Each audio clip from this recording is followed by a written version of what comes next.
Vamos lá, vamos começar assim, gente. Vou dar o ok para começar a gravar, o ok para a live do Facebook. Rita, faz um ok aí para a Ivone, por favor, pelo WhatsApp. Marca a hora que eu começo. Já está.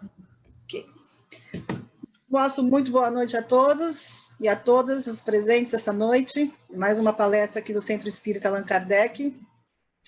E para a gente fazer a nossa abertura, eu queria fazer um comentário legal, gente. Sabe o que acontece? Como a gente faz as aberturas sempre com alguma coisa, né, ligada à música, ligada a música, poesia, arte, enfim. Já tivemos várias apresentações artísticas, né, os artistas aqui ao vivo, online. Aí o que acontece? No decorrer da semana, eu começo a receber dicas. É muito legal. Eu começo pelo WhatsApp e as pessoas, olha que legal, recebi isso, passa lá na quarta-feira. Então, a gente acabou criando também aí uma rede, né, de informação, de comunicação, e essas coisas que eu vou colocando aqui, não sai tudo só da minha cabeça, não, vai vindo das dicas de muitos participantes. Essa que eu vou passar hoje, que a gente vai passar hoje, é uma música que a gente já apresentou com coral infantil, e aí nos mandaram com um coral de vozes masculinas. E ficou muito legal, eu acho que vale a pena a gente apreciar nesse momento, tá bom? Peço para que desliguem os microfones, para ficar um som legal, e a Rita vai mandar o clipe para a gente. Vamos lá?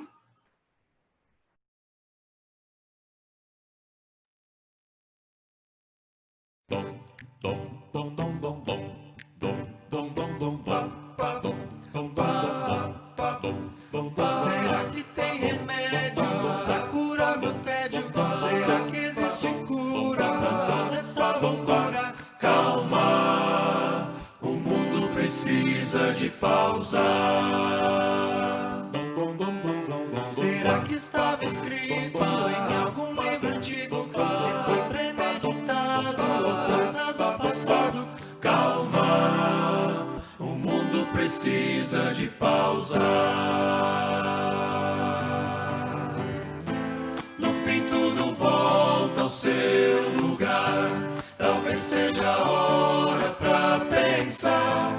Nem tudo se pode controlar. O que será que o mundo tem a falar? No fim tudo volta ao seu lugar. Talvez seja a hora pra pensar. Nem tudo se pode controlar.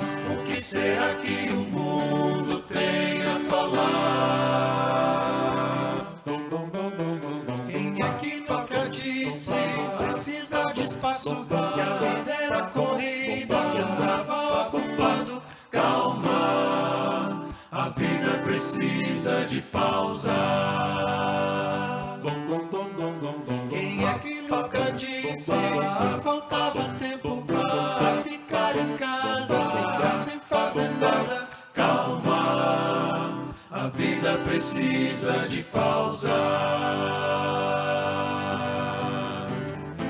No fim tudo volta ao seu lugar. Talvez seja a hora pra pensar. Nem tudo se pode controlar. O que será que o mundo tem a falar? No fim tudo volta ao seu lugar. Talvez seja a hora pra pensar. Nem tudo se pode controlar. O que será que o mundo tem a falar? Calma, calma, calma. O mundo precisa de pausa. Calma, calma. O mundo precisa de...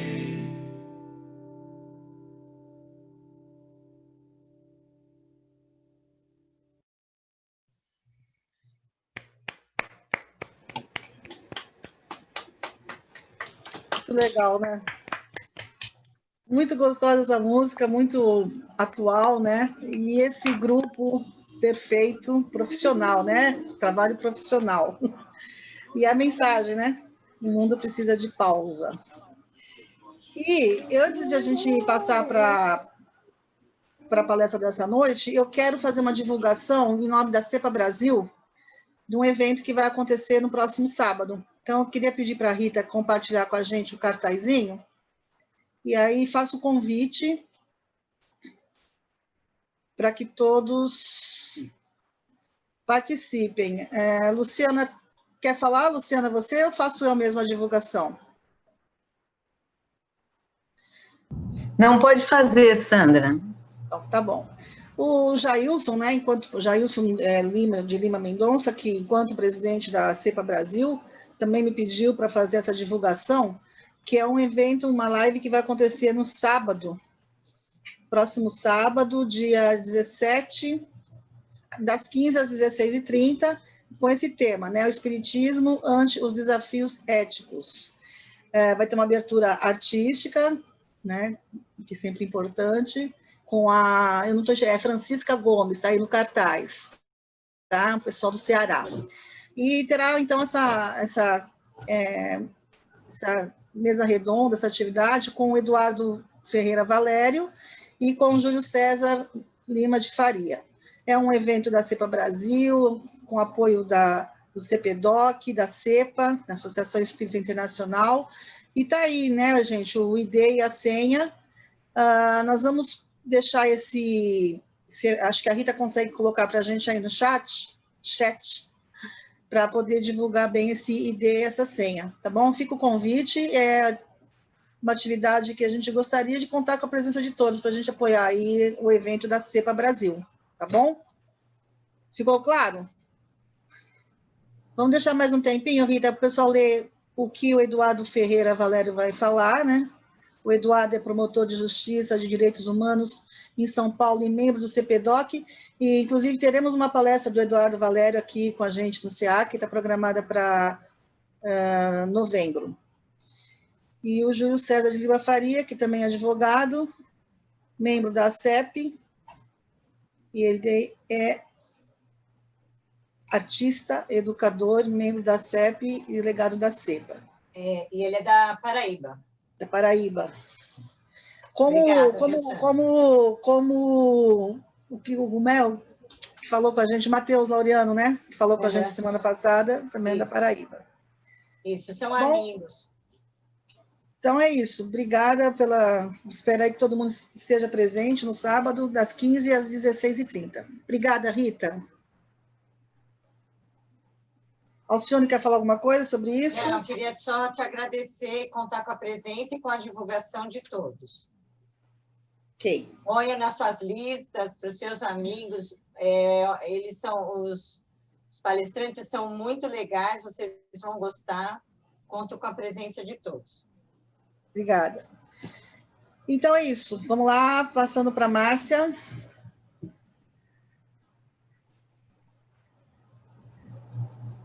Pronto, solto. Bom, hoje a gente vai ter uma palestra com a Jacira. A Jacira é mulher do Mauro, não estava no currículo que ela mandou, mas o Mauro já fez palestra com a gente aqui, né, várias vezes online. E aí, só para te identificar, viu, Jacira, mas usar o Mauro. Essa é a melhor parte do meu currículo. Não é? Obrigada. Eu acho que vocês dois se curtem tanto que... Bom, a Jacira é advogada, né? Jacira Jacinto da Silva, é advogada, consultora especialista em proteção de dados, espírita de nascimento, né?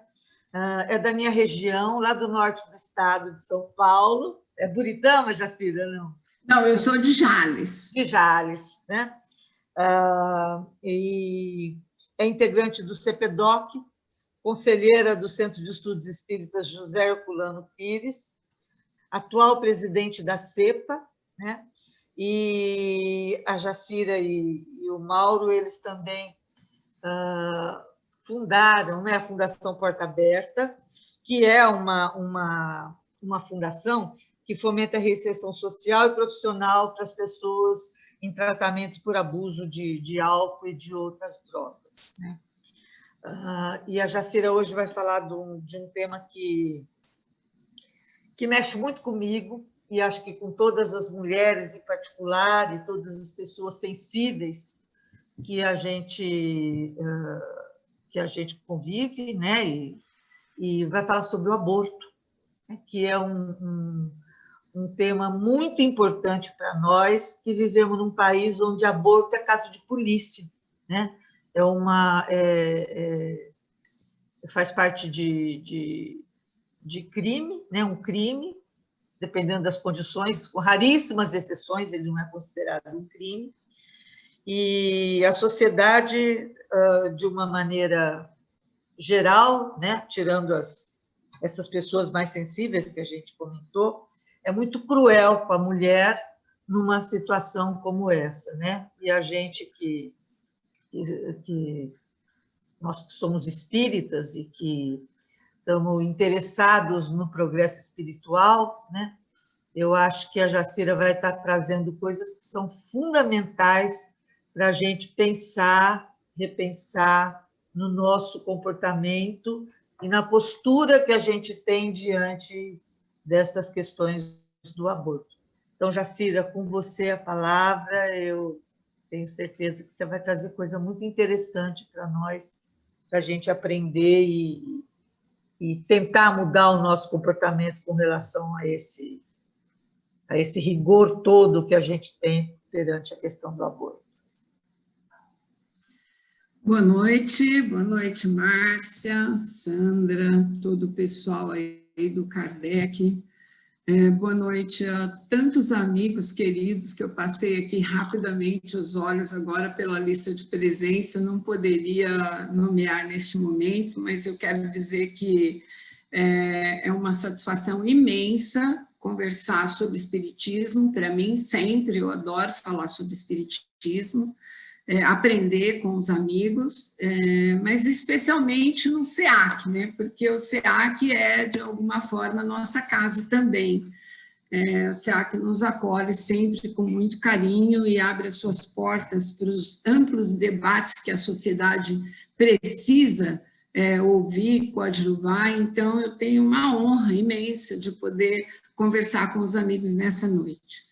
Antes de tudo, eu quero dizer que não vou fazer uma palestra, vou fazer um bate-papo sobre esse tema. Eu gostaria de convidá-los para a gente conversar um pouquinho sem preconceito. Eu vou conversando e vou tentando compartilhar aqui a tela e vou pedir para vocês dizerem para mim se conseguiram ver. Acho que já... O marido já deixou aqui bem adiantado. Vocês estão vendo já a minha tela? Ou ainda não? Agora sim. Sim? Podem Sim. ver? Então, vou colocar no modo apresentação aqui. Bom, então, vamos lá. Vamos conversar um pouco sobre esse tema difícil, complexo, como a Márcia já introduziu aí. Eu tenho muita alegria de poder compartilhar essa discussão com os amigos que estão aqui presentes, porque eu tenho certeza que nós vamos fazer uma troca legal aqui e, ao final, a gente vai sair um pouco mais enriquecido da conversa com a vossa contribuição. Bom, a minha motivação é porque o tema é jurídico, além disso, é um tema delicado, sensível, altamente polêmico, né? E envolve razões de ordem ética, moral, religiosa, e por isso, muitas vezes, dá muita confusão também, provoca reações extremadas, etc. Mas a principal motivação que eu tive para discutir num centro espírita esse assunto foi que ele passa por questões humanitárias, questões de saúde pública, questões de justiça social e tantas outras questões às quais nós, espírita, precisamos estar atentos. Nós não podemos nos furtar a tentar compreendê-las. Então, a minha maior motivação foi isso. Tentar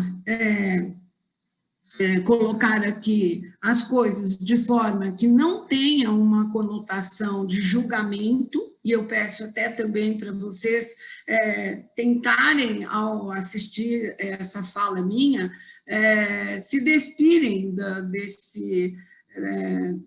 desse hábito comum que nós temos de fazer julgamentos, né? Mas tentar encarar as questões que eu vou propor aqui racionalmente para discuti-las com foco na filosofia espírita. A proposta é de despertar as pessoas para a necessidade de enfrentar esse tema, nós precisamos enfrentá-lo.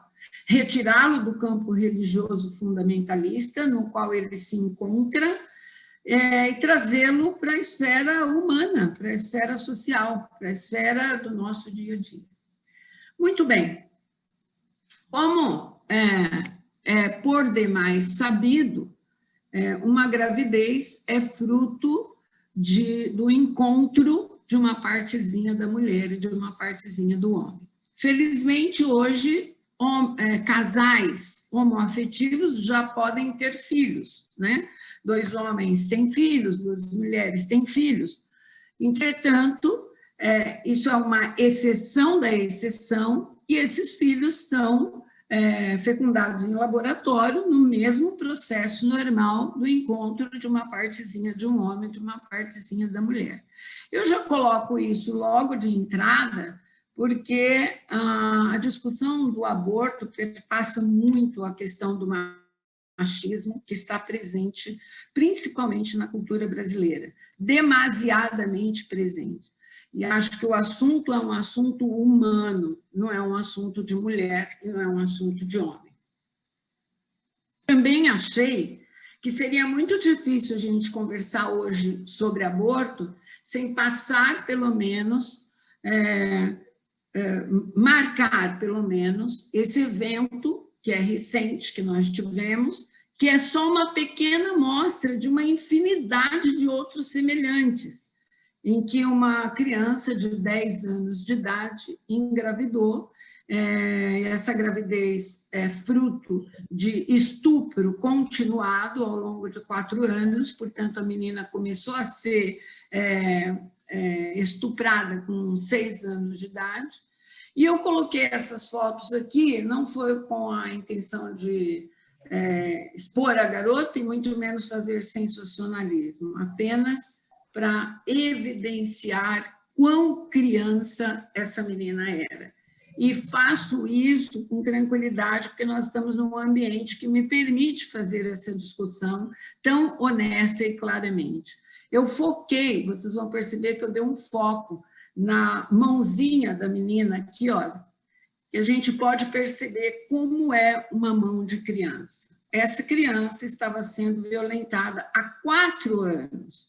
E nós tivemos a tristeza, o pesar, eu não tenho palavras para definir o sentimento que me passou quando eu vi uma infinidade de religiosos defendendo a proibição ao aborto dessa criança. A sociedade religiosa queria que essa criança tivesse um filho, fosse mãe e arcasse com as consequências dos atos de um criminoso.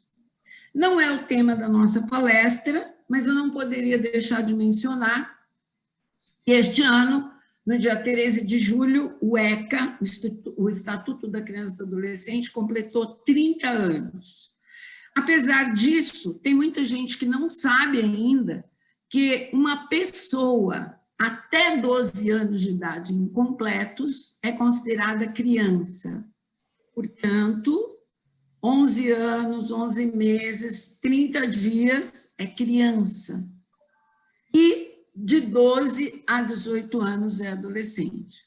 Mas eu quis também ressaltar aqui o artigo 4º do Estatuto da Criança e do Adolescente, que impõe o dever de promover os direitos das crianças e dos adolescentes à família, sim, mas também à comunidade, à sociedade em geral e ao poder público.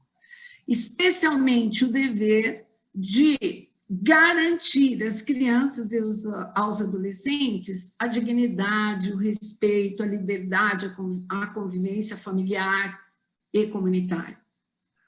Isso por quê? Porque quando se trata de criança e adolescente, a questão tem que ser examinada sob a ótica de uma informação importantíssima. É uma pessoa em condição peculiar de desenvolvimento. Por isso, a lei reconhece essa necessidade de proteção e de garantir à criança e ao adolescente todas as condições para o seu crescimento pessoal, espiritual, social, etc. Então, eu quis fazer esse registro no início da nossa conversa, em razão desse caso trágico que nós pudemos assistir recentemente na nossa história.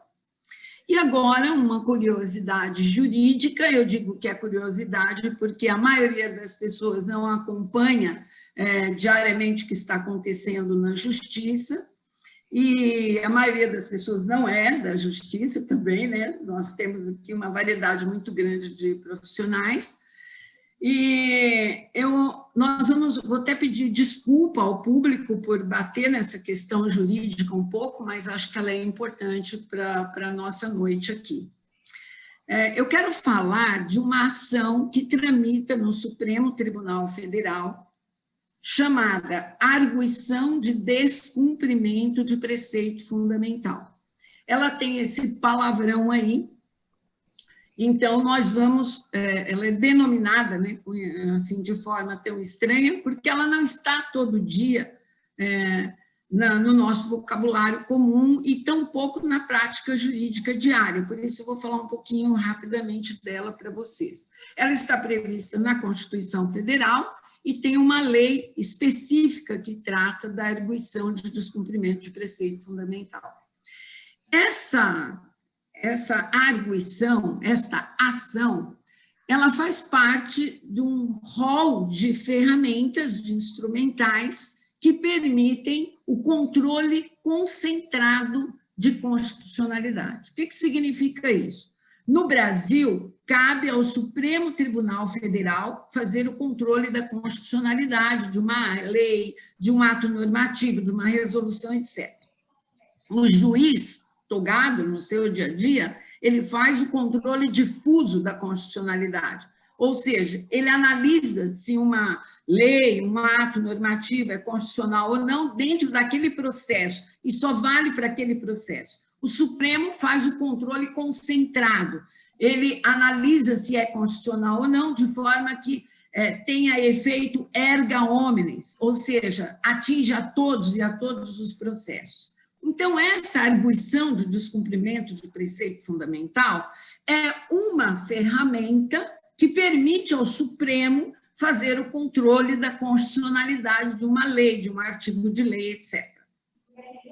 Embora ela já estivesse presente na nossa Constituição desde 88, o seu uso foi inspirado na Corte Constitucional da Colômbia, que teve um caso bastante emblemático, em 1997, para a defesa de direitos previdenciários de um grupo de professores, e chamou a atenção do mundo, e aí, então, o Brasil também despertou para essa arguição que é prevista na nossa Constituição. Qual que é a sua finalidade, então? Evitar ou reparar uma lesão a um preceito fundamental. O que é isso? É um direito, um princípio que é fundamental, é constitucional, é importante ser preservado na sociedade e que resulte de um ato do poder público. Tivemos 3 arguições importantes na nossa história. Uma em 2004, quando a Confederação Nacional dos Trabalhadores na Saúde propuseram que a interrupção da gravidez de feto anencefálico não fosse considerada crime.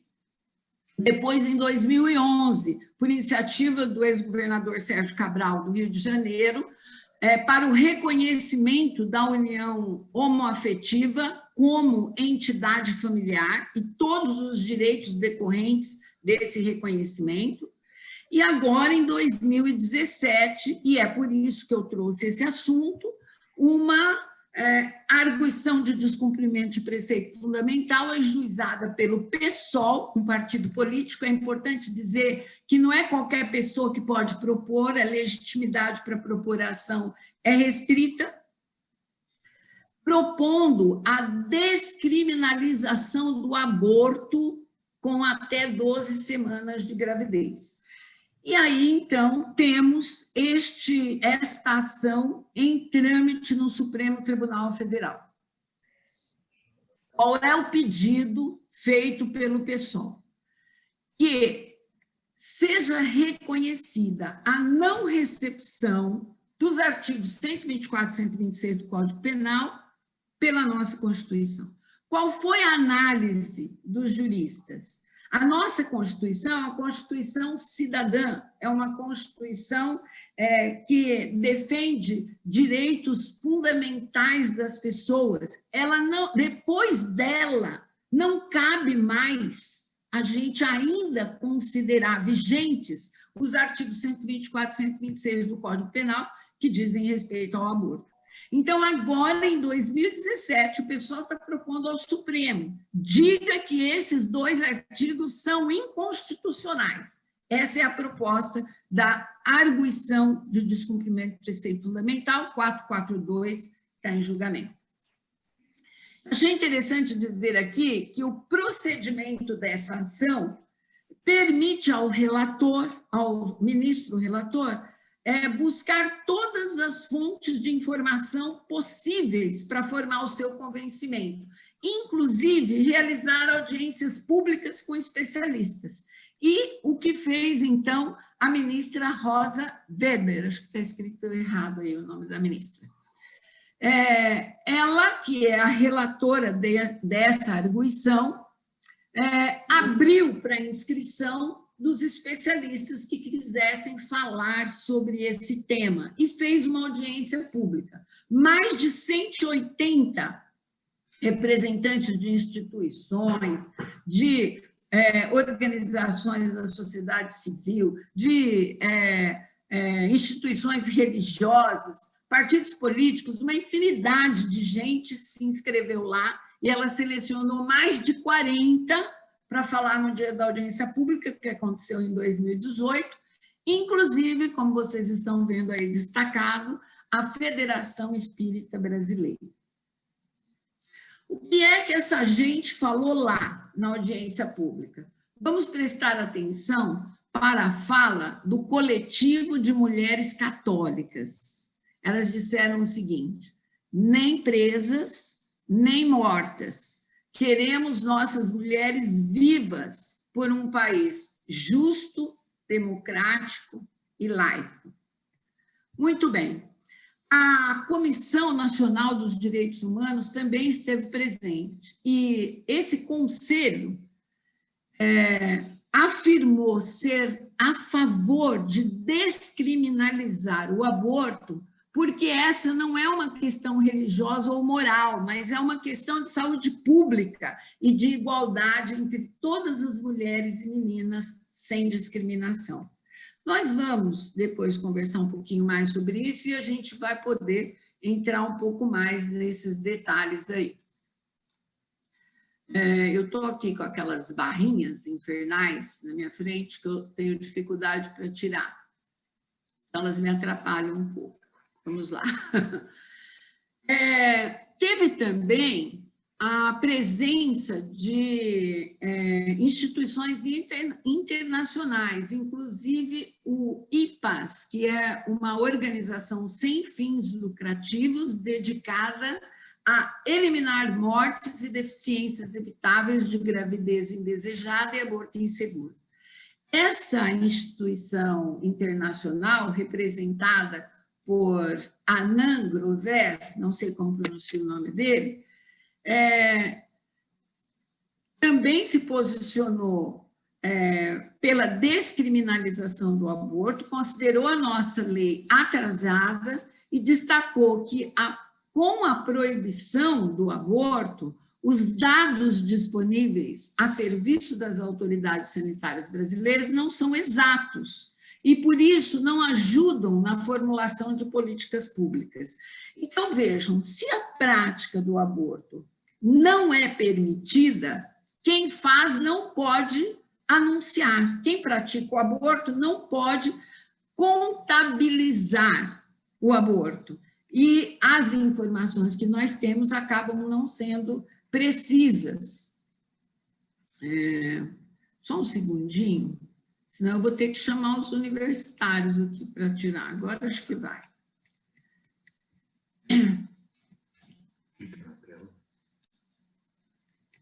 Não estou conseguindo passar a tela. Estou tentando, meu amor. Ele cochicha comigo para eu clicar na tela, mas o que eu mais estou tentando fazer aqui é clicar na tela. Só que eu estou com um probleminha aqui, ó. Só um minutinho, gente. Desculpa, tivemos um probleminha aqui. Até então está indo direitinho, Jacira. Minha tela travou, agora vai. Bom, quem estava lá nessa audiência pública? Federação Espírita Brasileira. E qual foi o posicionamento da Federação Espírita Brasileira? Disse que legalizar o aborto seria uma autorização para matar. Notem como as frases são construídas de acordo com uma carga conceitual, né? Uma carga que já traz em si uma conotação religiosa, autoritária, porque ninguém está falando em legalizar o aborto. A proposta é descriminalizar, ou seja, a pessoa que pratica o aborto não pode ser acusada de cometer um crime. Essa é a questão, não é se o aborto é legal ou não, porque a forma de colocar induz as pessoas a entenderem o problema de forma diferente. E aí matou dizendo que é uma infeliz decisão, se for assim, a legitimar a indústria da morte, corriqueira nos países em que o abortamento, em geral, é autorizado.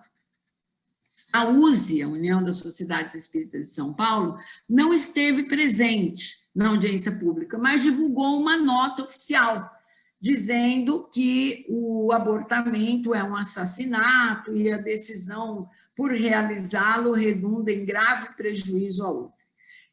Bem, essa ação, essa audiência pública aconteceu em 2018, e somente agora, em 2020, 2 anos depois, o Procurador-Geral da República deu o seu parecer. O Procurador-Geral da República participa de todos os processos que tramitam no Supremo Tribunal Federal. E o que foi que disse o Procurador-Geral da República? Ele opinou pelo indeferimento da medida cautelar e, no mérito da ação, ele opinou pela improcedência da arguição de descumprimento de preceito fundamental. Muito embora ele tenha argumentado no seu parecer que a competência para legislar é do legislativo e que há uma interferência indevida em levar esse problema para o judiciário, ele terminou se manifestando contrariamente à arguição de descumprimento de preceito fundamental. Em síntese, ele opinou por seguir com a criminalização, como está. Muito bem, como essa questão é tratada no mundo? 60% da população mundial, mais ou menos, vive em países cujas leis prevêem o aborto. É claro que esse debate sobre a legalização do aborto ele acontece no mundo inteiro. E as legislações são muito diferentes, às vezes mais abrangentes, às vezes mais restritivas, e sempre revelam, naturalmente, as tendências mais conservadoras ou mais liberais daquele país. Entretanto, dá para afirmar que já existe um número considerável de países nos quais o procedimento é completamente liberado. Então, na mesma medida, não podemos deixar de mencionar também, observa-se a proibição completa ou parcial em vários outros países. há uma organização não governamental, ela é formada por advogados, especialistas e ativistas que propõem avanços nos direitos reprodutivos das mulheres. E essa organização, ela classifica os países em 4 diferentes grupos, mas, claro, sempre lembrando que cada país tem a sua particularidade jurídica. Mas, de uma forma geral, eles classificam em 4 grupos, observando que as situações vão desde a liberdade para o aborto até a tipificação do aborto como um crime contra a vida humana. O mapa que essa organização propõe é esse aí. Esse laranja mais escuro, quase vermelho, representa os países nos quais o aborto é permitido apenas em situações extremas, como para salvar a vida da mulher, ou indica países em que o aborto é completamente proibido. Daí o laranja, um pouco mais claro, envolve os países, indica os países em que já a situação é tratada de forma um pouco mais branda. O aborto é permitido para preservar a saúde. O amarelo claro, e a gente vê que tem poucos amarelo claro aí, olha, um pouco lá no norte da Europa, a Índia, poucas situações aí no amarelo, é permitido com base em fatores econômicos sociais, né? Acho que leva em consideração se tem bastante mão de obra, a gente pode liberar um pouco mais o aborto, tem menos mão de obra barata, então a gente proíbe um pouco mais o aborto, coisas mais ou menos assim. E em toda essa área verde, pessoal, não há restrições. Observem onde estão as marcas verdes, com exceção aqui, olha, do Uruguai e da África do Sul, vem América do Norte todinha, Rússia, Europa quase inteira, Austrália. Então, esses países que nós já sabemos bem quais são, né, como é o desenvolvimento por lá, aí não há restrições ao aborto. Como é que essa questão é tratada pela lei no Brasil? Vamos ver rapidamente o que diz o nosso Código Penal. Aborto provocado pela gestante ou com seu consentimento.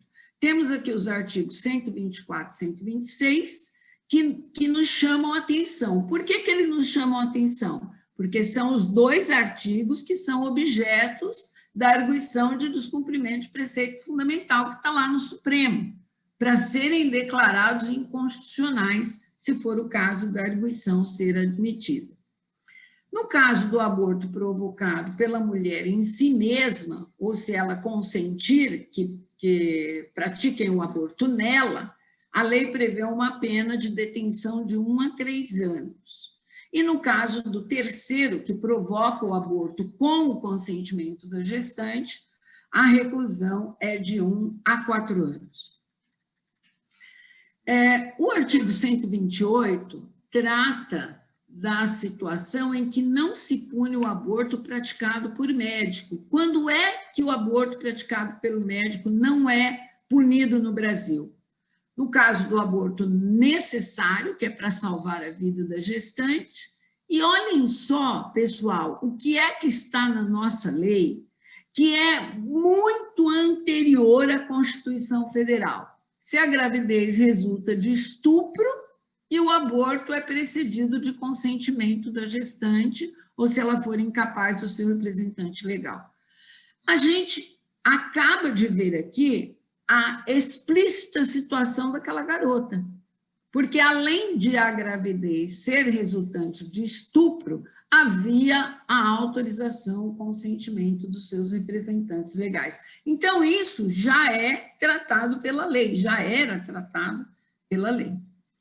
Fizemos também uma rápida pesquisa de jurisprudência para ver como os nossos tribunais andam encarando essa situação. E, por incrível que pareça, né, nesse momento tão difícil para a gente analisar a justiça brasileira, o órgão mais avançado que nós conseguimos vislumbrar nessa pesquisa foi o Supremo Tribunal Federal, que não criminaliza o aborto no primeiro trimestre, independentemente do tipo de aborto, não penaliza, não criminaliza o aborto de anencefalo. A única situação que o Supremo penaliza, criminaliza, é o aborto praticado por terceiro, aquele que provoca o aborto. Um exemplo que eu pensei foi o médico, mas pode ser parteira, tantas outras hipóteses. No Superior Tribunal de Justiça e no Tribunal de Justiça de São Paulo, eu encontrei julgamentos bem conservadores. Só não criminalizam o aborto terapêutico, que é do anencefalo. E não caberia também criminalizar, porque nós já tivemos uma arguição de descumprimento de preceito fundamental, que foi julgada, então já tem essa decisão do Supremo que prevalece no Brasil, que esse tipo de aborto não deve ser punido. Teve um caso nessa pesquisa que eu fiz que me chamou bastante atenção, de um HC, de um habeas corpus impetrado a favor da gestante que estava sendo acusada de cometer crime. Eu achei interessantes os argumentos dos ministros Marco Aurélio de Mello e Roberto Barroso para defender a não criminalização. Então, eles disseram, por exemplo, que esses artigos que tipificam o aborto como crime precisam merecer uma nova interpretação e excluir do âmbito de incidência deles a interrupção voluntária da gestação no primeiro trimestre. Depois eles vão dando as razões. Eles dizem que porque isso seria incompatível com uma série de direitos fundamentais, e eu destaquei aqui um deles, a igualdade da mulher, já que os homens não engravidam e, portanto, a equiparação plena de gênero depende de se respeitar a vontade da mulher nessa matéria. Eu anotei aqui que nós achei super interessante. Nós precisamos observar isso. O Supremo não desconsiderou a realidade brasileira quando ele fez esse julgamento. O Supremo sabe que, na realidade brasileira, existe a violência sexual, existe o estupro infantil, existem os abortos clandestinos e as mortes provocadas por falta de acesso ao serviço público de qualidade, por falta de acesso ao serviço público, porque se é crime, não pode levar a notícia ao serviço público. Então, eu achei interessantes esses argumentos. E aí eles dizem, a tudo isso se acrescenta o impacto da criminalização sobre as mulheres pobres. Explicaram, a criminalização, como está hoje na lei atual, impede as mulheres pobres que não têm acesso a médicos e clínicas privadas de recorrerem ao sistema público de saúde para submeterem aos procedimentos necessários, cabíveis, previstos nos protocolos. E aí, qual é a consequência disso? Multiplicam-se os casos de automutilação, de lesões graves e até de óbitos. E, por fim, ainda anotei aqui, capturei desse julgado, e eles entendem a possibilidade de o Estado evitar a ocorrência de abortos com outros meios mais eficazes e menos lesivos. Criminalizar não tem sido o melhor meio na visão desses ministros. E aí eles dão exemplos através da educação sexual, da distribuição de contraceptivos, ampara a mulher que deseja ter o filho, mas se encontra em condições adversas e não pode, e arrematam dizendo que praticamente nenhum país democrático e desenvolvido do mundo trata a interrupção da gestação durante o primeiro trimestre como um crime. Foi o que nós acabamos de ver lá naquele mapa. Veja em qual daquelas cores se situam Estados Unidos, Alemanha, Reino Unido, Canadá, França, Itália, Espanha, Portugal, Holanda e Austrália. Eles não estão no vermelho e nem no laranja, eles estão lá no verdinho, né? Muito bem. Então, apesar de nós estarmos vivendo esse momento social, com essa arguição de descumprimento do preceito fundamental desde 2017 no Supremo, o que nós vimos recentemente? O Ministério da Saúde regredindo, voltando a situações que já estavam superadas. E nós descobrimos esta semana, porque foi o próprio ministro da Saúde quem revelou, que ele foi pressionado por instituições religiosas e também pela Defensoria Pública. Então, aqui está, eu deixei aí para vocês verem, por curiosidade, o início de um ofício que essa instituição aí, supostamente defensora da vida, envia lá para o ministro, apertando o ministro lá para fazer o quê? Revogar a portaria 1508 de 2005, que dispensava a exigência de boletim de ocorrência em caso de estupro. Eles queriam, e em princípio chegou a ser feito isso, depois recuaram, que no caso dos estupros consentidos pelo nosso direito, não era nem um caso ilegal, nos casos consentidos pelo direito, fizessem ultrassom do feto e mostrasse para a mãe e fizesse o boletim de ocorrência, tudo para constranger a mãe a não praticar o aborto, mesmo quando a lei assim o permite. Muito bem.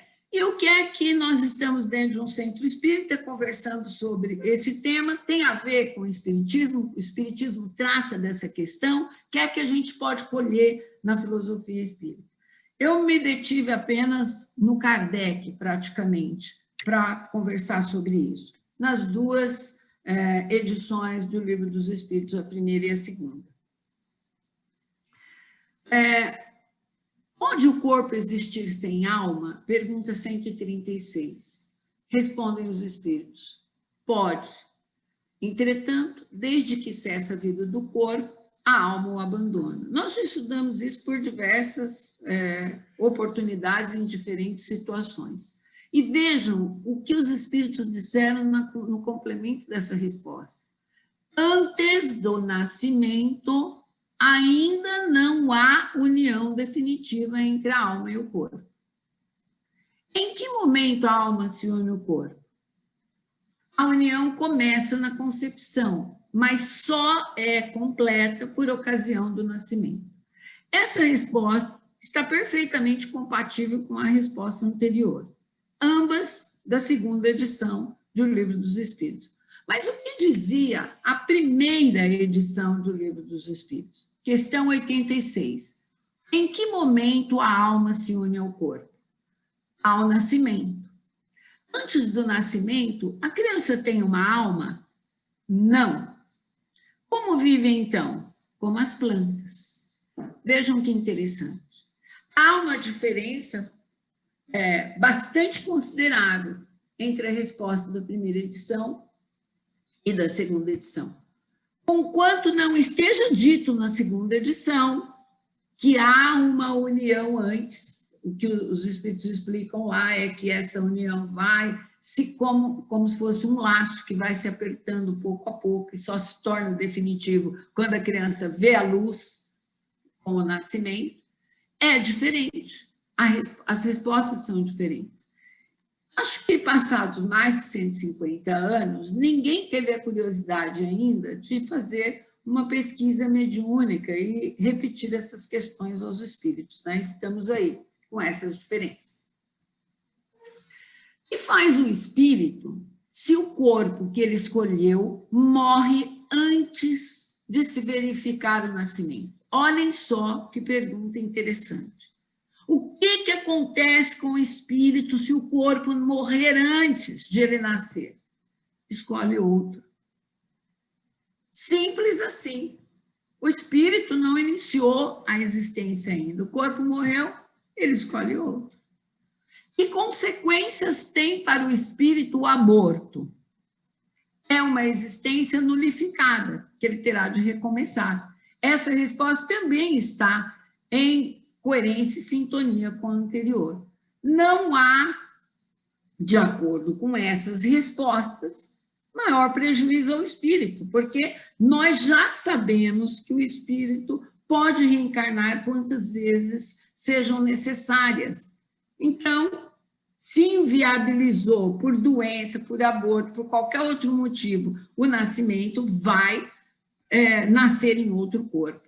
Numa próxima gravidez do mesmo casal, com outro casal, vai ter a oportunidade de ter a sua existência. 359. Dado o caso que o nascimento da criança pusesse em perigo a vida da mãe dela, haverá crime em sacrificar-se a primeira para salvar a segunda? Prestem atenção na peculiaridade da resposta. Preferível é se sacrifique o ser que ainda não existe, a sacrificar-se o que já existe. A resposta dos espíritos é muito clara. Esse ser não existe ainda. É isso que interessa aqui para a nossa discussão. Mas tem também, lamentavelmente, no Livro dos Espíritos, a questão 358.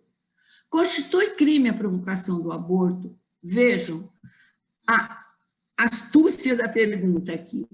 Em qualquer período da gestação, há crime sempre que transgrediz a lei de Deus.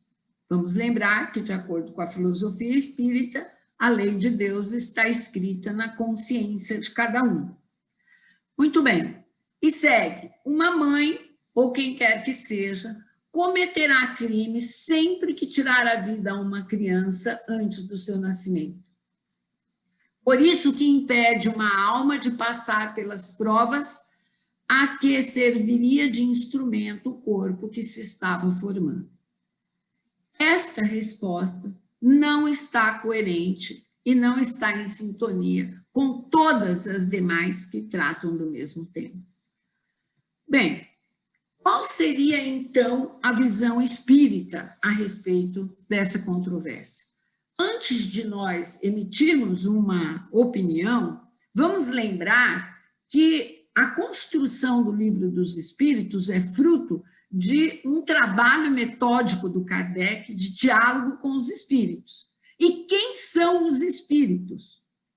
A humanidade.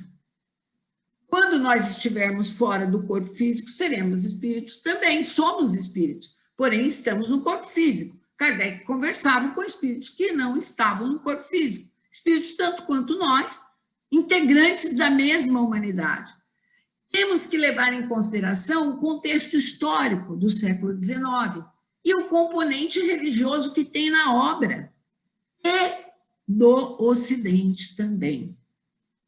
Mas o que nós não podemos deixar de levar em consideração é que as visões punitivas são incompatíveis com a filosofia espírita no seu conjunto geral.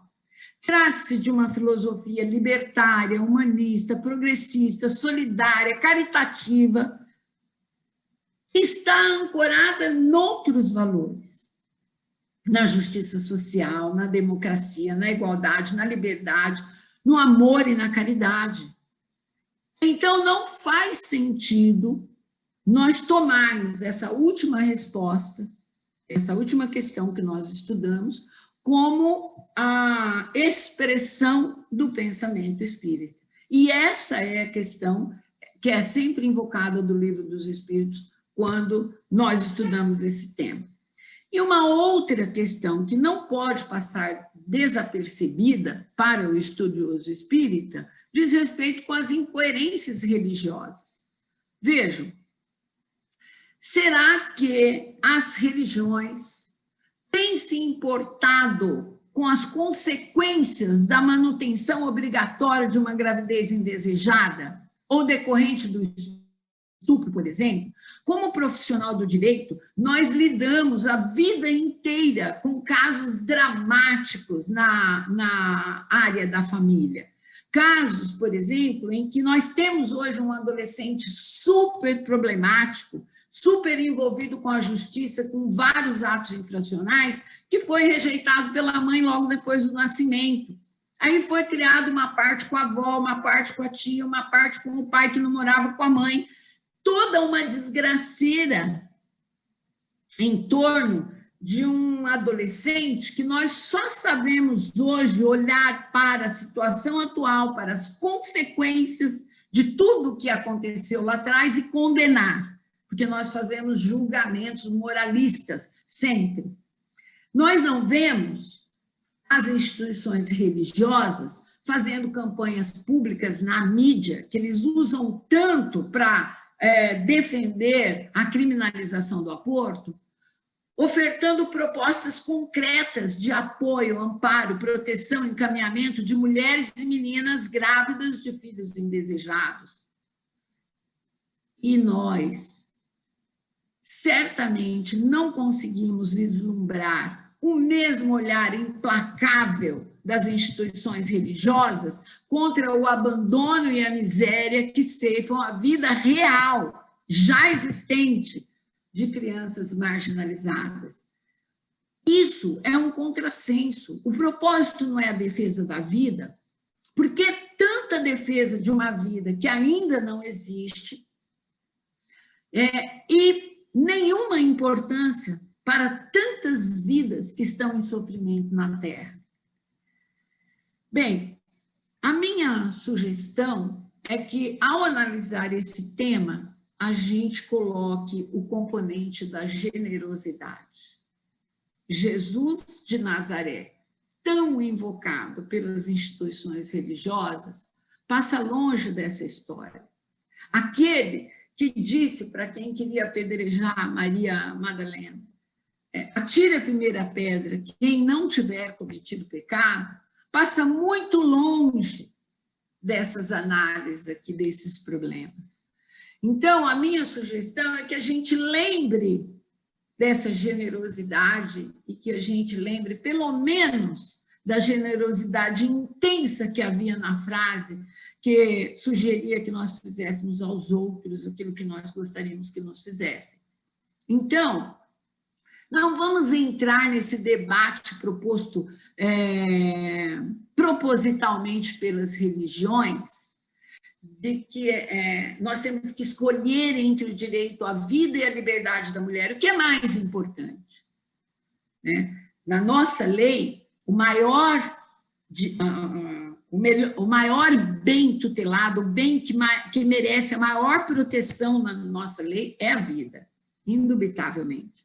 Mas esse debate é proposto de forma distorcida para que a gente incorra no erro de condenar.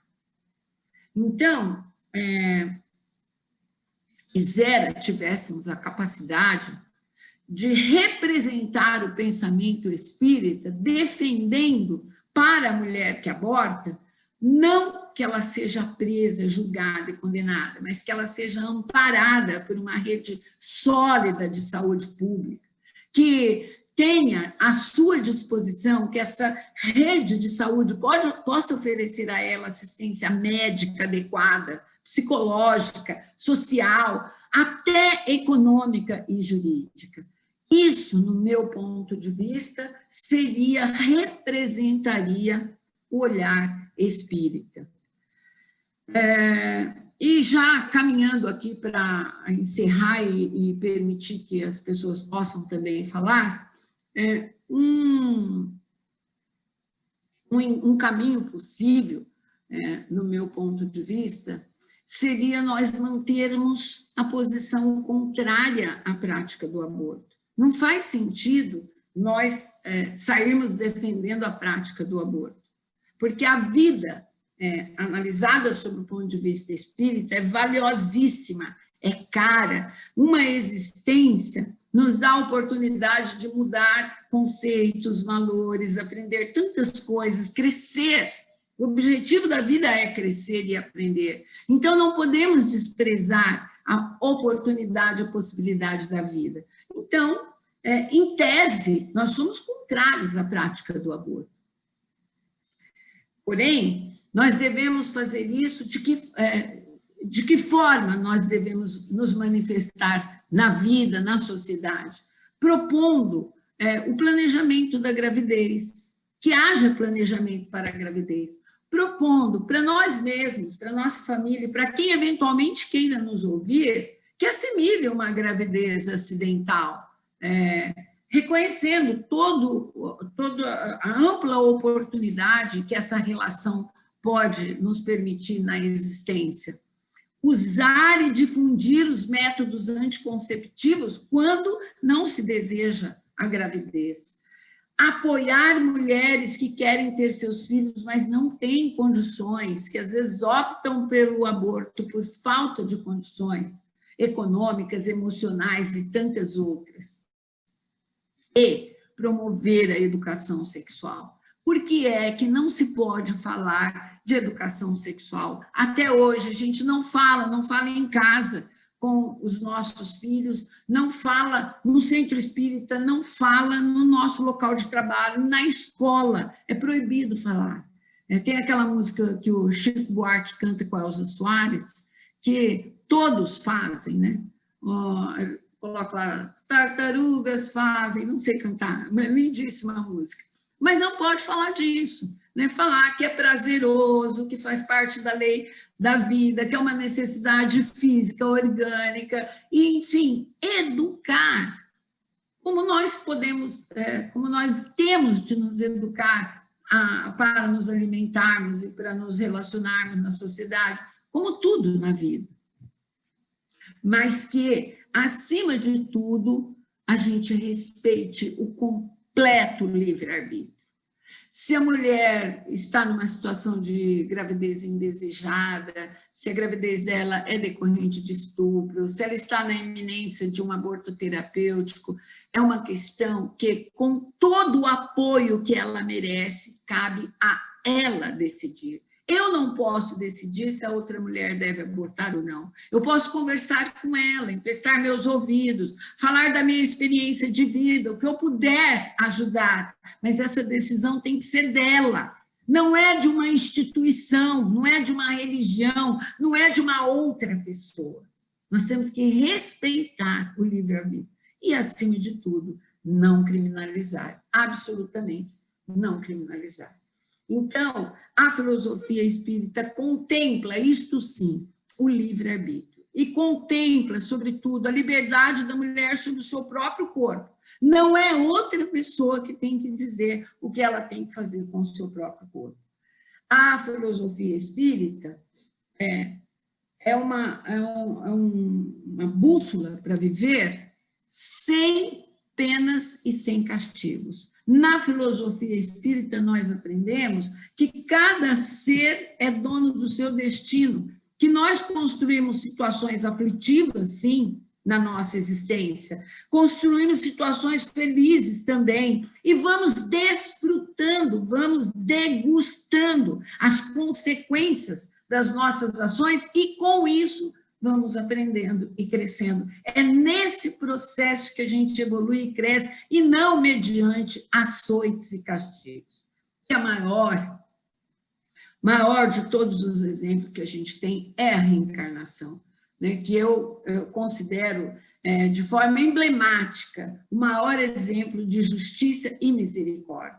Justiça porque nós vamos reencarnar com o patrimônio que nós construímos.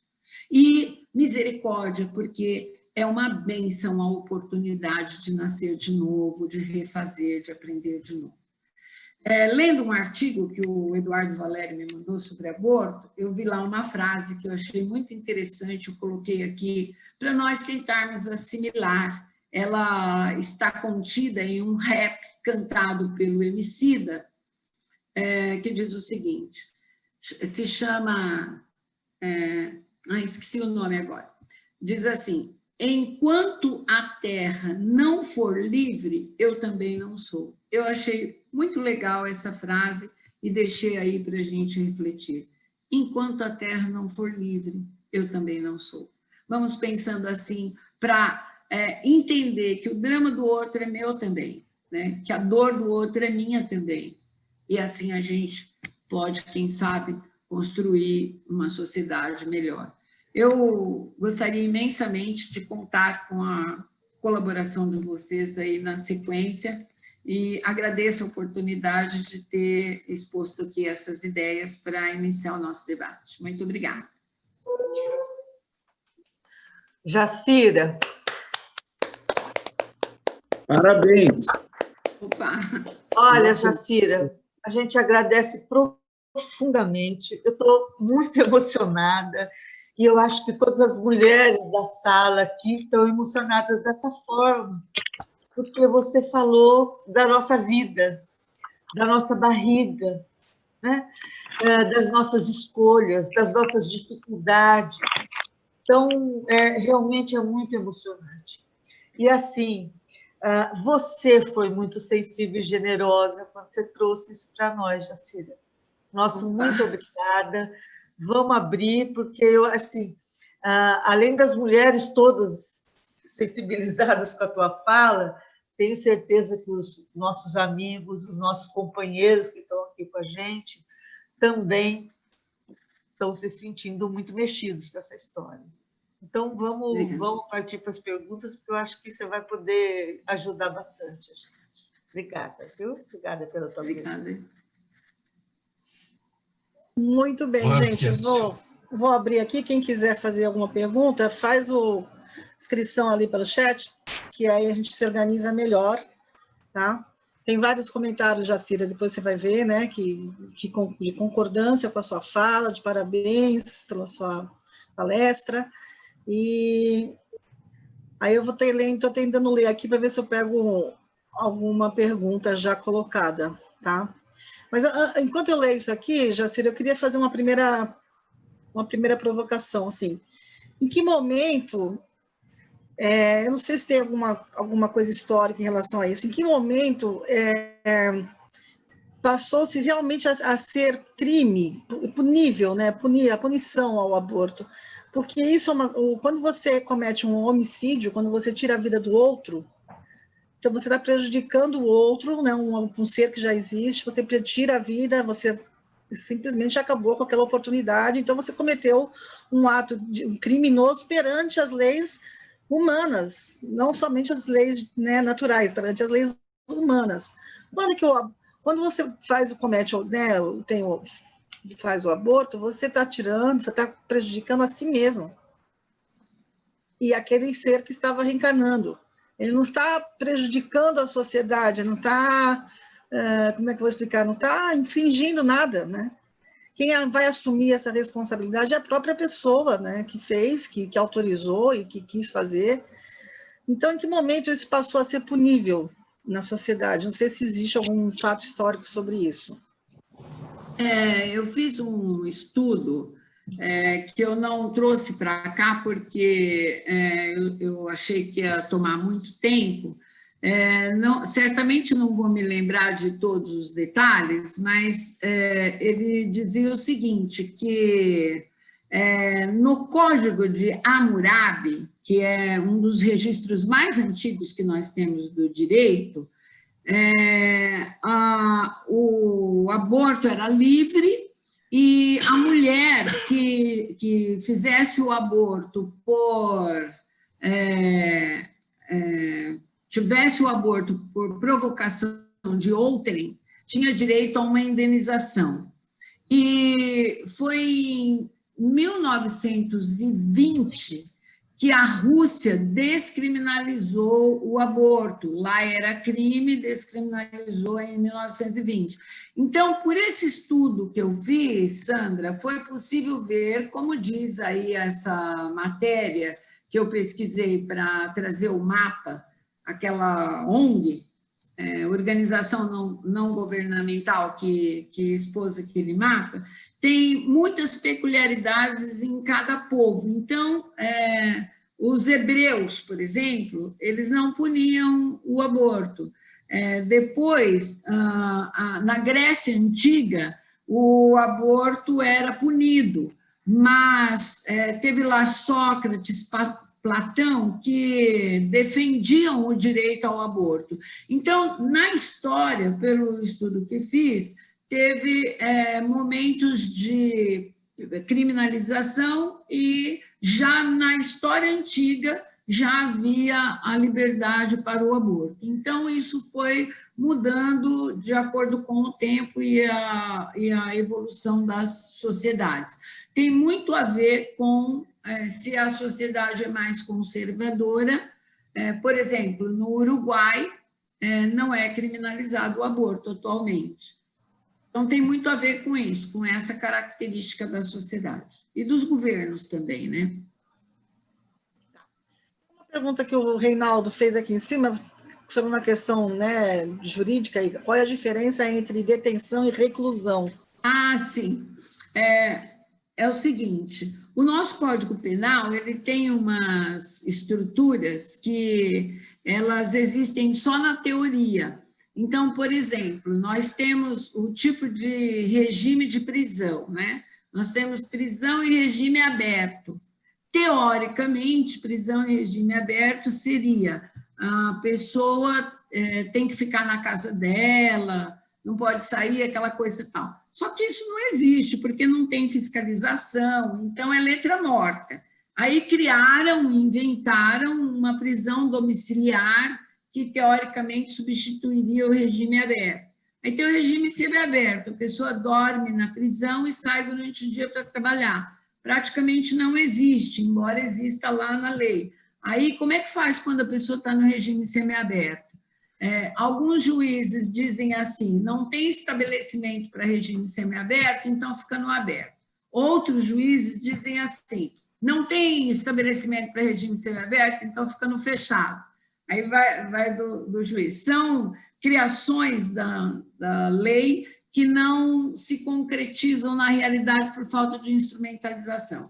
A diferença básica entre detenção e reclusão é o tipo de prisão. A detenção seria mais branda e a reclusão mais dura.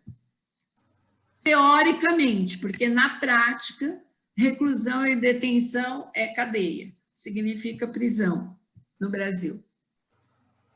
Obrigada. Tem uma observação aqui, um relato da Heloísa, a iPhone de Heloísa. Ela diz o seguinte: quando estava no internato no hospital, acompanhei junto com um residente da obstetrícia acompanhei o atendimento de uma mulher que já era o 7º aborto que ela provocava. O residente contou que já tinha orientado a paciente várias vezes quanto aos métodos contraceptivos e outras orientações. Eu e o residente estávamos revoltados contra a sua ação. Ela dizia que não ligava para engravidar, pois sabia que era só ir ao hospital. E aí... A Elo é nossa amiga, provavelmente, ou não é? A Elo do Armando, que está falando? É a Elo do Armando. Então, Elo, como nós somos forjados na cultura da condenação e do julgamento, a gente tende a pensar, bom, nesse caso não tem dúvida, né? Essa mulher tem que ser punida, onde se viu tal. Mas não passa pela nossa cabeça que essa mulher precisa ser amparada, educada, ensinada, né? Ela precisa...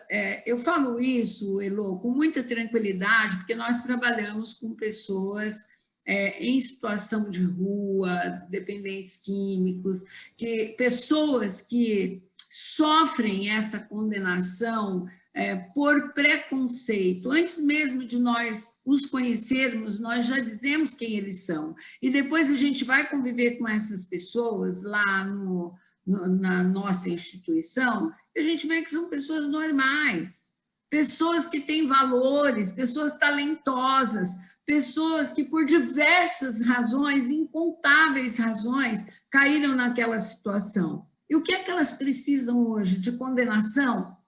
Não, elas precisam ser amparadas, acolhidas, educadas, ajudadas. Ah, mas ela vai reincidir. Bom, a Sandra acabou de dizer, o prejuízo é dela, né? se ela reincidir. Se ela reincidir, provavelmente a força dela de resistir não foi suficiente ainda, o que não significa que a gente não deva continuar orientando, ensinando, acolhendo, apoiando, educando, porque nós não temos outra alternativa. A condenação não produz o resultado que nós gostaríamos. A sociedade não gosta quando eu falo de crime, quando eu falo de dependente químico, porque a sociedade quer que eu apresente uma solução. E essa solução nós temos que construir, diminuindo as diferenças sociais, amando as pessoas, respeitando as pessoas, valorizando o potencial das pessoas, coisa que a gente não sabe fazer ainda. Não pensem que lá na Fundação Porta Aberta, está aqui presente a Alcione, que também é uma das instituidoras da Fundação Porta Aberta, não pensem que lá a gente não tem dificuldades. Nós mesmos, às vezes, não sabemos. Então, a gente se reúne, a gente conversa, a gente troca, a gente testa, a gente vai por tentativas e erros e vai indo, né? Então, a solução pronta, milagrosa, que a gente queria tanto, ela não existe. Outro dia, falando com uma pessoa, na hora de um almoço, a pessoa disse assim, bom, eu não tenho nada a ver com esses problemas. Nós olhamos, como assim? Os problemas são nossos, são da sociedade. Mesmo que você trabalhe, pague seus impostos, pague suas contas, não deva nada a ninguém, você tem a ver com esse problema. É a sociedade que a gente cria, é a sociedade que nós criamos. Então, todos esses, aspas, desvios aparentes, eles são reflexos de dores, de problemas, de desajustes. Passa pela nossa cabeça que a pessoa pode ter uma dificuldade mental. Às vezes a pessoa está fazendo aquilo e ela tem um problema que a gente não identifica. Então, se ela tiver o devido tratamento, né, médico, psicológico, pode ser que a gente consiga entender. Nem ela sabe. Mas ela disse que ela pode fazer um filho atrás do outro, que é só ir lá no hospital. Ela pode não ter entendido o problema que ela tem. Então, eu penso que a filosofia espírita nos dá só esse caminho de ensinar, educar, contribuir, amparar. E não julgar. Não condenar. Não condenar. Eu vou abrir o microfone, o Alexandre pediu para fazer uma pergunta. Pode falar, Alexandre. Bom, primeiramente, Jacira, parabenizar pela apresentação, né, muito clara, objetiva, né, não deixou dúvida para ninguém sobre o aspecto legal, primeiro, né, e segundo, ético e humanista. Né. No mês passado, no Jornal Abertura, a gente teve 3 artigos sobre esse assunto, né, o seu junto com o Mauro, com o Albach, né, lá com o Albach, o Saulo, né, o Roberto Ruff também escreveu, e eu pus no editorial. É um assunto dramático que a gente esteja vivendo no século XXI. É impressionante que existam forças atacando as pessoas, porque além do aborto, no caso da menina, que não foi um caso, teve um segundo caso no Espírito Santo logo a seguir, que terminou também finalmente com o aborto, no qual essas instituições religiosas atacavam as famílias, foram atrás de todo mundo que estava querendo ajudar. Quer dizer, olha, é um longo caminho que a gente tem que caminhar, né? Mas é isso, eu acho que viver é isso, viver tem essas dificuldades. Então, meus parabéns.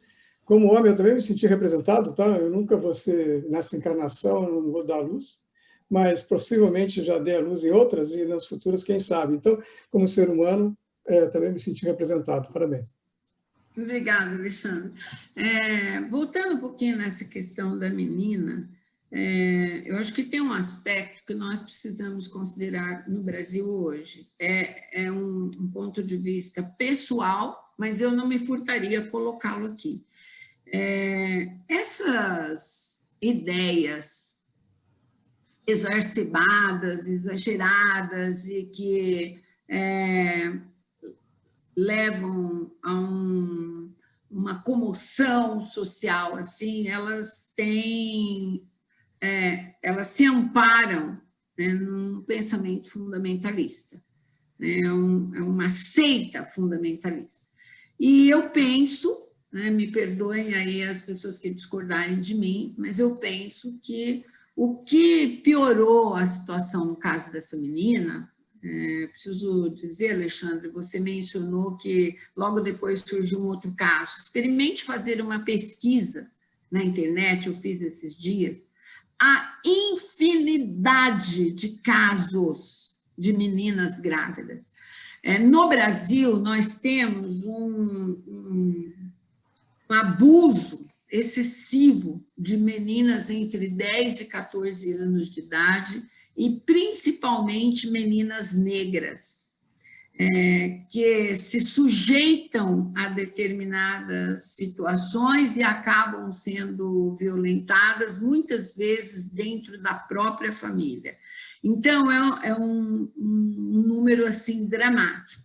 Mas esse caso, particularmente, tomou toda essa proporção porque eu acho que ele caiu na malha do fundamentalismo de uma nova seita criada no Brasil. Uma seita que não quer saber, só disseram que a Terra é redonda, imagina, não, a Terra é plana. Disseram que vacina é algo que evita enfermidades, que isso é bobagem, vacina só faz as pessoas ficarem doentes, e aí vai. Eu chamo isso de fundamentalismo da seita bolsonarista. As pessoas foram tomadas por... Eu não estou falando isso aqui para discutir política partidária, não. Eu estou falando por pessoas que eu conheço, da minha convivência, que eu amo, e que não ouvem mais nada. Não ouvem e não enxergam. Isso é fundamentalismo. E o caso dessa menina caiu nessa ciranda, nesse momento, né? Ela foi, inclusive, exposta por seguidores do presidente e resultou que a família, me parece que vai precisar sair do Brasil. Eu tenho informação que a família está sendo perseguida e possivelmente tem que sair do país. Então, é uma doença que nós estamos vivendo. Eu não estou acusando o presidente disso, não. Eu estou dizendo, por que é que as pessoas entram nesse marasmo, né? nessa situação? Então, acho que uma coisa muito boa que a filosofia espírita traz para a gente é a racionalidade, né? Nós não podemos perder o eixo da razão. Se nós girarmos em torno dele, eu acho que a gente gira bem. Obrigada. O Milton Medran quer fazer uma pergunta ou colocação. Milton, pode falar. Olá, gente. Jacira, cumprimentos pela brilhante palestra, pelas colocações realmente humanistas e fundamentadas na genuína filosofia espírita. Você, aliás, traz uma questão importante para a reflexão, que é a discrepância daquela questão do Livro dos Espíritos, a 358, que chega a falar em crime, né, quando o Espiritismo não é um código penal. O Espiritismo é uma filosofia humanista, baseada na imortalidade do espírito, na evolução do espírito. Então, discrepa totalmente com os fundamentos da filosofia espírita, e que nos leva também à reflexão que, no nosso meio, você sabe muito bem, é tão estimulada, que é a da atualização do espiritismo. Mas, em contraste a questão número 358, nós temos a 359, que me parece, Jacira, e eu gostaria de te ouvir a respeito disso, me parece que se constituiu num avanço muito significativo para a época, porque na medida em que se diz ali que é preferível salvar uma vida já existente do que outra que ainda não existe, se está criando um sujeito de direito que, pelas religiões em geral, pelas religiões cristãs de uma forma geral, uma questão que não é vista assim, porque se concede a situação de direito, de sujeito de direito, para o blastócito, para células que nem embrião são, para o embrião e depois para o feto, e não se concede a mesma situação de sujeito de direito à mulher, à mãe. Né? Então, isso me parece que aí sim, isso reflete o humanismo da filosofia espírita. Gostaria de te ouvir a respeito disso, Jacira, com os meus cumprimentos pelas tuas belíssimas reflexões. Obrigada, Milton. Muito obrigada pela sua companhia aqui com a gente. Obrigada ao Alexandre, obrigada a todos. Eu acho que a sua contribuição é fantástica, super pertinente e oportuna. Para mim, a questão 358, ela até destoa de todo o tratamento que o Livro dos Espíritos dá para essa mesma questão. Mas eu acho que você destacou bem, a 359, ela faz o papel que nós estamos aqui tentando ressaltar, né? de dar prevalência para o ser sujeito de direito que está aí, que existe. Inclusive, do ponto de vista legal, embora sejam garantidos alguns direitos do nascituro, que é a pessoa antes de nascer, né? A lei só reconhece como ser vivo a pessoa a partir do seu nascimento. Então, a nossa lei, ela reconhece como sujeito de direito, né? Como integrante do direito no mundo jurídico, o ser que nasceu com vida. Então, é perfeitamente cabível a sua observação. É muito importante a 359 por isso. Concordo plenamente. Muito obrigada por ter destacado aí. Obrigado, Jacira. Jacira, tem uma pergunta aqui da Beatriz Domênico, que está acompanhando pelo Face, na live do Facebook, mas antes de fazer a pergunta dela, eu vou introduzir. Tem uma curiosidade, a mulher vai presa mesmo? Existem casos de mulheres que são flagradas cometendo aborto? Existe prisão? Elas são realmente presas? Ou quem estava praticando também, o médico, a parteira, enfim? Eu não sei, eu não vejo isso sendo efetivo, isso sendo realmente acontecendo. E aí a Beatriz pergunta exatamente isso, por que nunca se responsabiliza o homem, né? O homem também que fez o ato e que chegou, né, nessa situação, e sempre a mulher que é culpabilizada. Então, o homem pode ser acusado na nossa lei, porque existe a previsão do tipo penal que considera crime a conduta de quem força a mulher a praticar o aborto ou pratica diretamente o aborto, como o caso do médico, por exemplo, que interfere, né, no corpo da mulher para que ela aborte, de uma forma ou de outra. Então, existe a possibilidade da penalização do homem também. Agora, a situação da prisão da mulher, note que eu estava discutindo com vocês aqui, principalmente um HC. Um HC, o que é um HC? O habeas corpus é um remédio jurídico que é ajuizado para a proteção da pessoa, para que ela não seja presa. A favor de mulheres que estavam sendo denunciadas, acusadas pelo crime de aborto.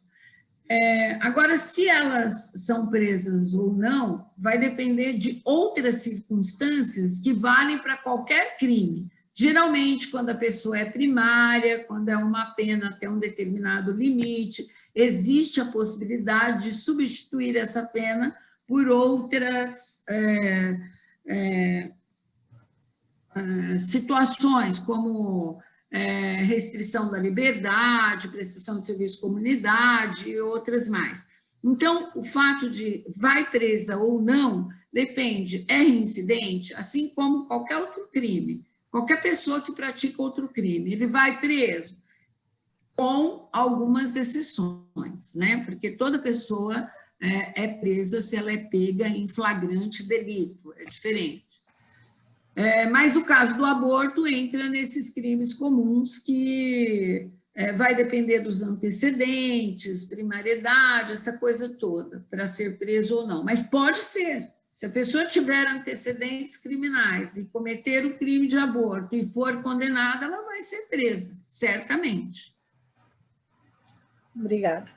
Para a gente também fechar um pouquinho mais esse tema, teve uma publicação aqui do Álvaro, não sei se ele está aí ainda, o Álvaro Espínola, que aborda aqui a questão dos transtornos mentais que tem origem na gravidez indesejada, né, das mulheres em estado de vulnerabilidade.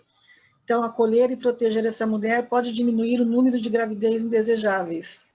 E acho interessante também, porque tem essa questão do aborto, mas de ser perigoso para a mulher pobre, foi como você colocou, né? As pessoas em estado de vulnerabilidade. Porque para a mulher rica, isso acontece e não existe nem julgamento, nem condenação, então, e nem riscos à saúde, como acontece com a mulher pobre, né? Principalmente. Acho que essa coisa do desenvolvimento que o Álvaro colocou foi bem interessante. E a Maria Regina pergunta na sequência por que não é liberado, principalmente em caso de dependentes químicos, gravidez de vinda de pessoas dependentes químicas, por que não é autorizado também a interrupção da gravidez? Bom, quero agradecer também essas duas contribuições muito legais, meu querido cunhado Álvaro, um beijo para você, obrigada pelo seu apoio aí. Eu acho que o Álvaro lembrou uma questão importantíssima. Como eu sou avó recente de 2 netos, né, então eu acompanhei essa questão da gravidez, do parto, do pós-parto. Está aí a Alcione que pode explicar isso muito melhor, mas tem toda essa questão dos hormônios, né, de como quem estuda direito sabe que existe uma excludente da ilicitude, que é o estado puerperal. Se a mulher comete um crime logo depois de dar à luz, existe essa excludente da ilicitude, porque já é reconhecido legalmente o estado alterado dela por conta do nascimento do filho. E aí tem todos esses componentes, tem a questão eu gostei demais de uma palestra que o Álvaro fez outro dia, que ele fala em saúde emocional, porque ele explicou muito bem que a expressão saúde mental sofre muito preconceito. Então, fala assim, saúde emocional, achei bem bacana, porque tem muito a ver também. Então, tem essa questão da saúde emocional da pessoa, que depende de tantas outras peculiaridades da sua vida, né? E a segunda participação achei interessante, né? Por que não é descriminalizado no caso da dependência química? Realmente não é.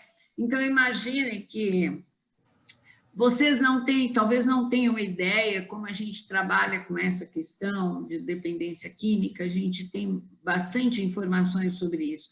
Vocês não imaginam, não têm ideia do número absurdo de mulheres que têm filhos em decorrência da prostituição para satisfazer a necessidade do uso da droga. Então, ela não tem recurso para comprar droga, mas ela não consegue ficar sem a droga, ela enlouquece. Então, ela se prostitui por R$5 para ela sair como uma louca e comprar uma droga com esses R$5. E disso decorrem inúmeras gravidezes. Então, todas essas peculiaridades não são consideradas na nossa lei. Sem falar que a mulher que tem condição econômica razoável, ela ela pode não passar por nada disso, porque ela vai procurar um médico particular, vai procurar uma clínica particular, vai fazer o procedimento em segurança, né? Então, é realmente, como consta lá naquele voto dos relatores do HC, é uma criminalização maior da mulher pobre, né? Porque ela não tem alternativa, ela vai fazer, e se der errado, ela vai ter que ir para o hospital, e o caso será noticiado, e aí vai abrir o processo para criminalizá-la. Mais alguém quer fazer alguma pergunta? Já vou pedir para a Jacira fazer as considerações finais.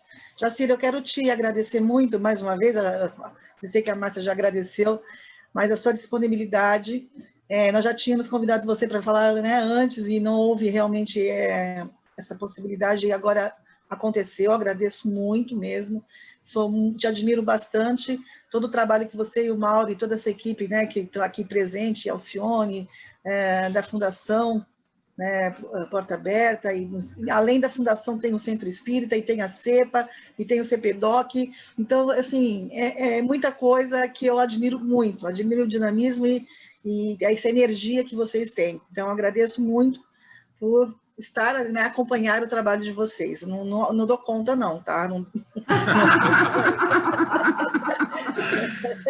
A gente também não dá. Não dou conta, muita coisa. Não dá muito conta, não. A gente vai levando. A Margarida está levantando o dedinho. Você quer falar, Margarida?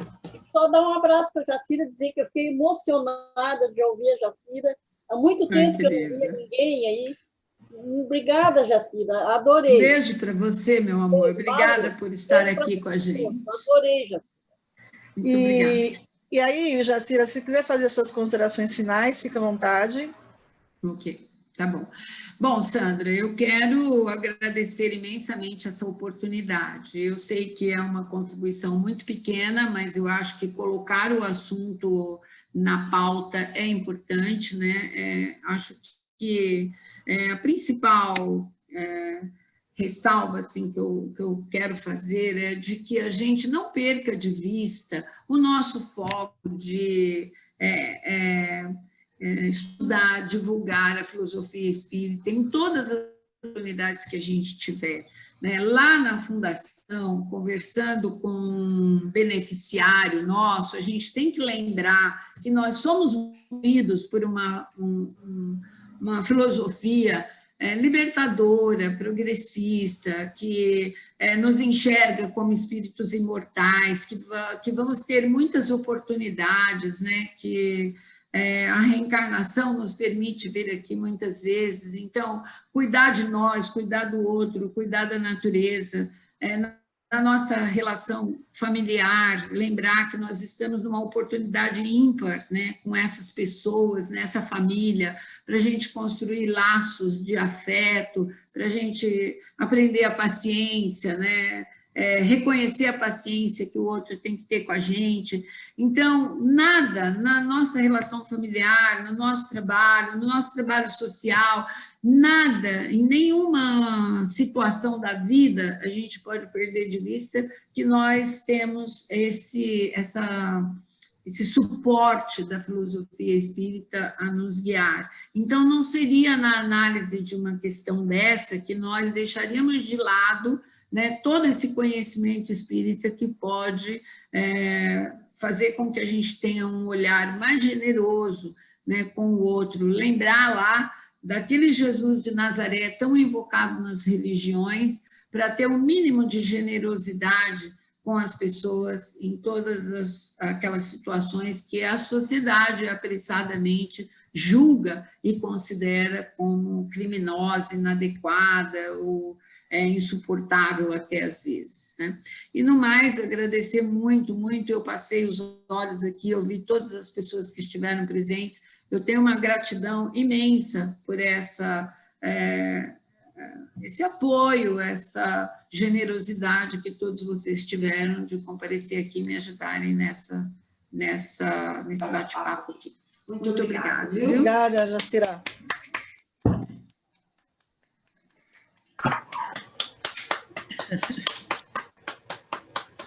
Eu também quero registrar aqui a Yolanda do Cima, né? Também deixou uma mensagem para você aqui no chat, tá? Depois você vai dar uma lidinha. E para a gente finalizar, nós vamos passar aqui uma música, né? Para a gente refletir. Eu escolhi uma música que fala sobre o amar a si, né? Que é interessante. E para a gente cultivar essa sensação mesmo, né? De cuidar mais da gente e deixar de ficar cuidando da vida do outro. Porque quando a gente começa a ter essas conclusões, esses julgamentos, né? Da vida do outro, a gente não sabe o que o outro está passando, a gente não se coloca no lugar para fazer esses julgamentos e dizer a pessoa é culpada ou não, e deve ser punida ou não. Principalmente nesse caso aqui, desse tema dessa noite, que a gente fez questão, né, de colocar em pauta, assim como outros que a gente vem trazendo, a questão da homossexualidade, a questão da questões de gênero, da questão da mulher, do direito da mulher, enfim, nós temos trazido esses temas, então esse complementou até a palestra que o Milton fez para a gente sobre a questão do direito à vida, né, e foi muito importante. Muito obrigada.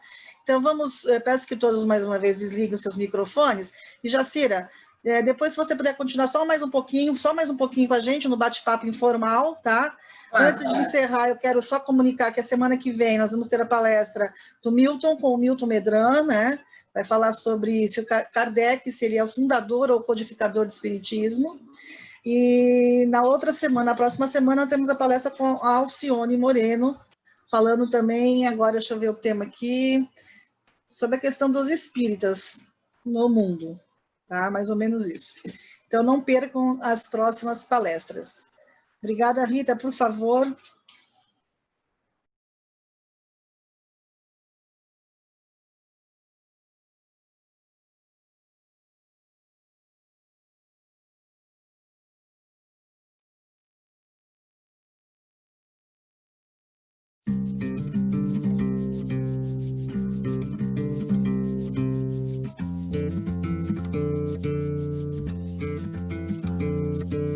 Olha, eu sei, não sou ninguém pra vir dando conselhos, mas tudo que aprendi depois de tantos erros é que o amor está bem dentro de ti.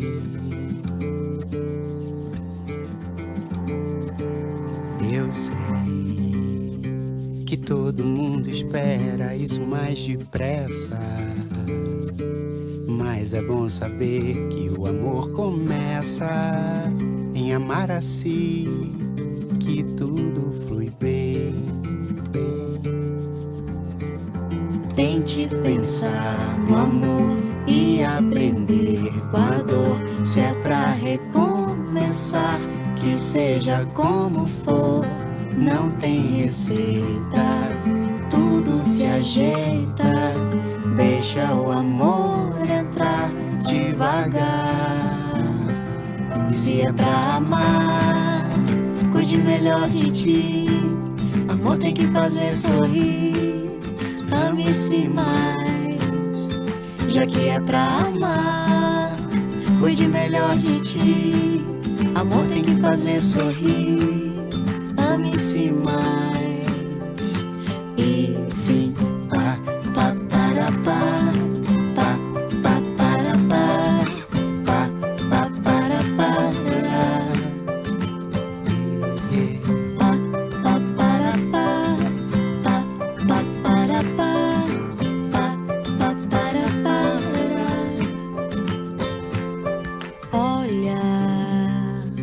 Eu sei que é mais fácil pra quem tá de fora, falando pra fazer o que eu nem mesmo faço.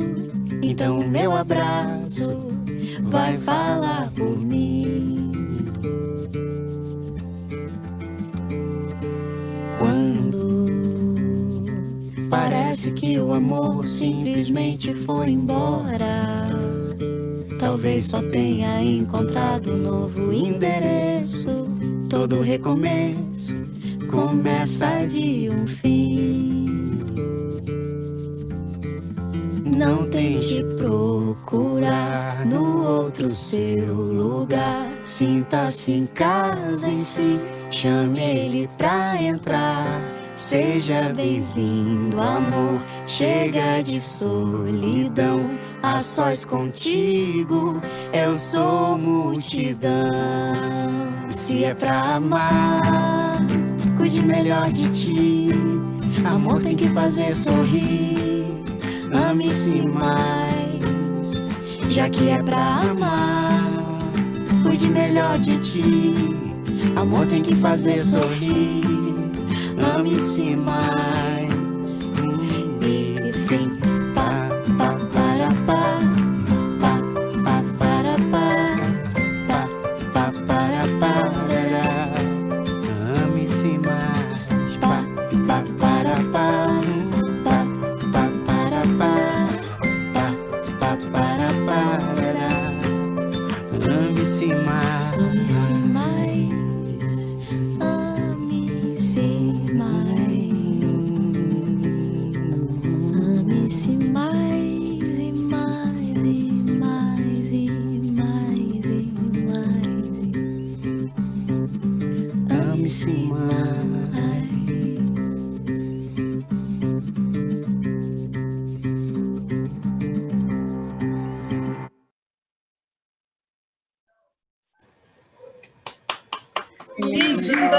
Linda, linda, linda, linda. Eu amo essa música, adoro esses sinais.